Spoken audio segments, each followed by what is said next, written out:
চাচা। বাজান এটা ওই পোলা যে পোলা কিনা 1000 টাকা বকশিস দিছে। তোমার মন মেলা বড়, তাহলে এতগুলো টাকা কেউ কোনদিন দেয়? আচ্ছা এই সামান্য টাকা আপনার মেয়ে নাচার কাছে কিছুই না। আপনার ফোন নাম্বারটা কি পাওয়া যাবে? ওর তো ফোনই নাই, এবার নাম্বার করতে কেউ। তাহলে আপনার ফোন নাম্বারটা আমাকে দেন, মানে কোনো জন্মদিন বা ছোটখাটো প্রোগ্রাম হলে আমি আপনাকে কল করবো। ঠিক আছে, উঠাও।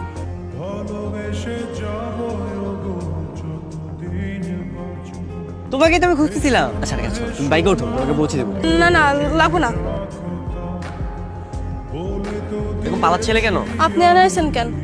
কি চান? সত্যি বলতে দেখতে অনেক সুন্দর, খুব ভালো নাচ পারে, কিউট, তুমি একদম পারফেক্ট।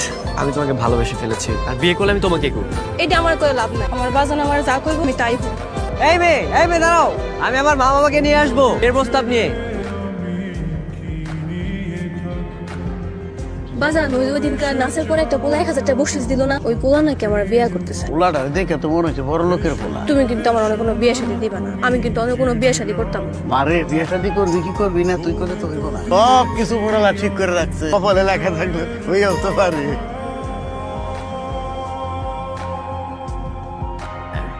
তুমি এত বড় বাড়িতে থাকো আর চৈতে সেজে রাস্তায় রাস্তায় নাচ করো? আপনি সব কি বলছেন? তুমি মনে হয় ভুল করছো। তোমার সঙ্গে আমার কথা আছে, একটু সাইডে চলো।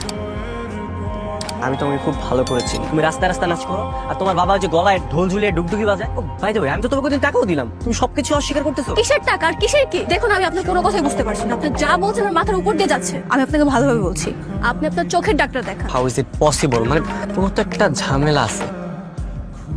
99% চেহারা মিল আছে, শুধু তুমি গরিব, রোদে পুরে একটু কালো হয়ে গেছো, নাহলে সেম টু সেম।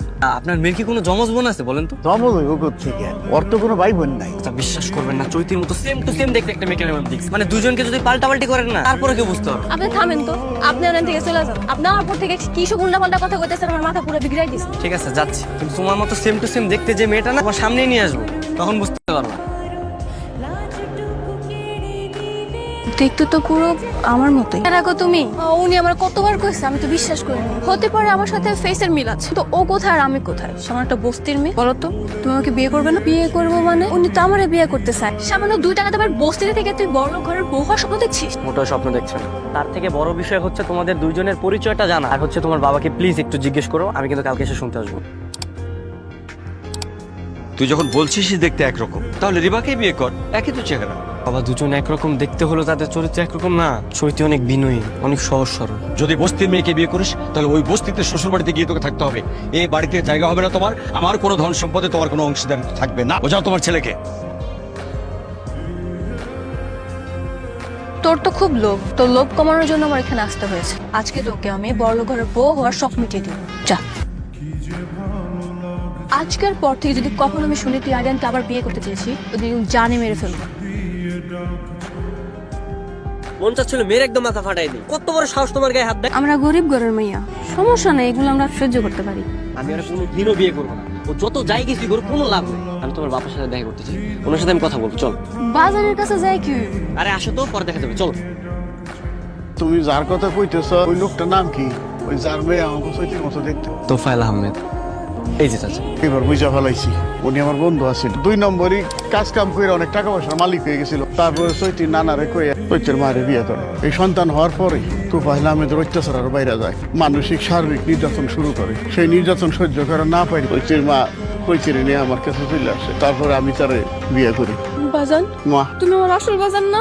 জন্ম দিলে বাপ ওরা জন্ম দিলে হয় জন্মদাতা, আর যে পাইলে নিলে বড় করে লালন পালন করে এই আসল বাবা। তোরে নিয়ে আসার পরে তোর মা কিন্তু 2 বছর বাঁচে তার আগে মারা গেল। তারপর থেকে মা তোর আমি কোলে পিঠে করে মানুষ করছি, তোর মুখের দিকে তাকে বিয়ে শাদী করি নাই আরো বলতো।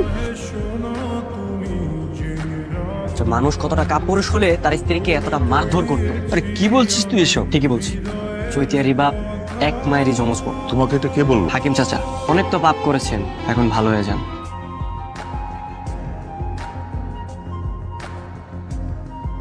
তুমি মাকে খুব মারধর করতে, তাই না? আর তোমার সেই অত্যাচারের জন্য ওই মা আমাদের রেখে পালিয়ে চলে গিয়েছে।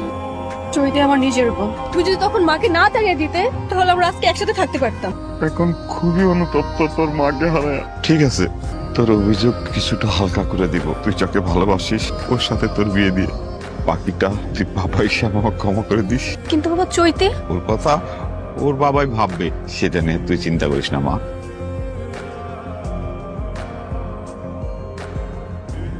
তুমি বরং তোমার বাড়িতেই থাকো। চৈতি তুমি একটা কাজ করো, তুমি তোমার বাড়িতে ফিরে যাও। বিয়ের পরে শুধু আলাদা হয়ে গেলেই তো হয়, তাছাড়া সবার সাথে কথা বলা, শপিং করা, সবকিছু রিভা মেনটেন করলো। জ্যোতি, এবার খুশি তো? তোমার পছন্দের মানুষের সাথে তোমাকে বিয়ে দিচ্ছি। হ্যাঁ চলো, এখন অনেক কাজ বাকি আছে, চলো। কে এত লজ্জা পেলে চলবে? হ্যাঁ যাও শুরু করো। আজকে নাচন লাগবো, আরেকদিন নাচলে হয় না? আজকেই দেখাতে হবে। এবা আমার বাসা। তোমার ছেলে কাকে বিয়ে করেছে জানো? ওই বস্তির মেয়েটা তোর ছেলেকে বিয়ে করেছে।